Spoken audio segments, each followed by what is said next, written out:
बोला. सार्वजनिक गणेशोत्सव 2024च्या अनुषंगानं सातारा शहरातील शाहूपुरी पोलीस स्टेशन हद्दीतील श्री गणेश आगमन मिरवणुकीदरम्यान ज्या गणपती मंडळाच्या समोर डॉल्बीधारकांनी कर्णकश आवाजात डॉल्बी वाजवून आवाजाचं उल्लंघन केलं, आवाजाच्या लिमिटेशनचं, तसंच मिरवणुका काढताना, आगमन सोहळ्याच्या मिरवणुका काढताना विनाकारण रेंगाळत राहिले अशा एकूण 6 मंडळांवर तसेच 6 डॉल्बी चालकांच्यावर काल आणि परवा असे 2 दिवस कारवाई करण्यात आलेली आहे. त्यातील डॉल्बी धारकांचे मिक्सर आणि काही साहित्य जप्त करण्यात आलेलं आहे, स्पीकर्स वगैरे.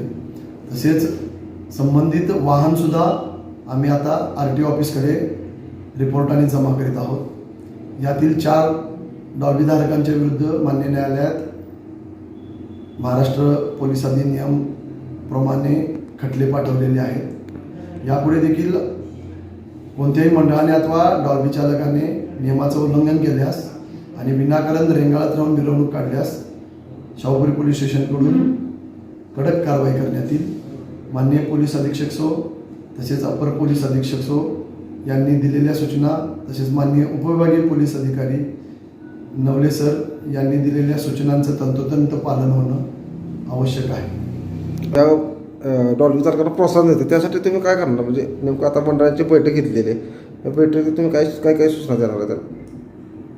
यासाठी आम्ही दिनांक 7 तारखेपासून सुरू होणाऱ्या गणेशोत्सवाच्या अनुषंगाने शाहूपुरी पोलीस स्टेशन हद्दीतील यापूर्वी देखील सर्व मंडळांच्या बैठका घेऊन सूचना दिलेल्या आहेत.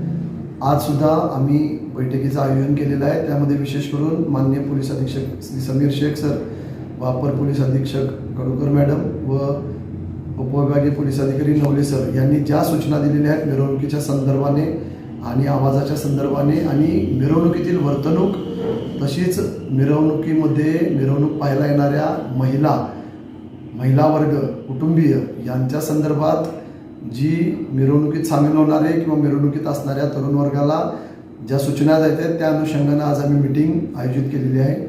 तसेच पालकमंत्री यांनी सुद्धा आम्हाला ज्या सूचना दिलेल्या आहेत त्या सूचना आम्ही त्या मिरवणुकीत सहभागी होणाऱ्या तरुणाईला पोचवणार आहोत त्यांच्यापर्यंत. त्यांना मिरवणुकीतला त्यांची वर्तणूक कशी असावी, त्यांनी आपली वर्तणूक व्यवस्थित ठेवावी, कुठल्याही मुलींची महिलांची छेडछाड होणार नाही याची मंडळाने सुद्धा दक्षता घ्यावी.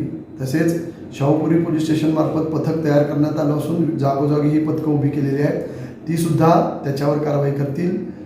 प्लेन कोटमध्ये, सिव्हिल ड्रेसमध्ये काही कर्मचारी उभे राहतील, त्यांच्यावर ते सुद्धा अशा सडक हरींच्यावर लक्ष ठेवतील आणि असे काही अनुचित प्रकार घडला तर त्यांच्यावर सक्त कारवाई करण्यात येईल. डॉल्बी साऊंड सिस्टम वाढल्यामुळे जो मॉडिफाय केलेल्या गाड्या असतात त्या गाड्यासाठी तुमच्याकडे काय परवानगीसाठी अर्ज येतात का ना? आले नसतं तर तुम्ही काय कारवाई करणार? वाहनामध्ये कुठलेही अनऑथराईज जर बदल केले असतील तर त्या संबंधी वाहन तपासणीमध्ये अशी दोषी आढळलेल्या वाहनांवर आमचे वायुवेग पथकाचे जे स्क्वॉड आहेत, जे दिवस रात्र वेगवेगळ्या कालावधीत तपासणीचं काम करत आहे, अशा तपासणीमध्ये जर अशी वाहनं आढळली तर त्याच्यात मोटर वाहन कायद्याअंतर्गत कारवाई करण्यात येईल. गणेशोत्सव चालू होते, या डॉल्बी वाढल्याने सर्रास गाड्या मॉडिफाय केलेल्या आहेत, तर तुम्ही गणेशोत्सव काळात काय कारवाईसाठी काय तुम्ही पथक पाठवलं आहे मिरवणुकीच्या काळात? गणेशोत्सवाच्या अनुषंगाने याबाबत विशेष तपासणी मोहीम राबवण्यात येईल आणि यामध्ये जी दोषी वाहनं आढळतील त्याच्यावर कडक कारवाई करण्यात येईल अशी सूचना फ्लाइंग स्क्वॉडला देण्यात येते.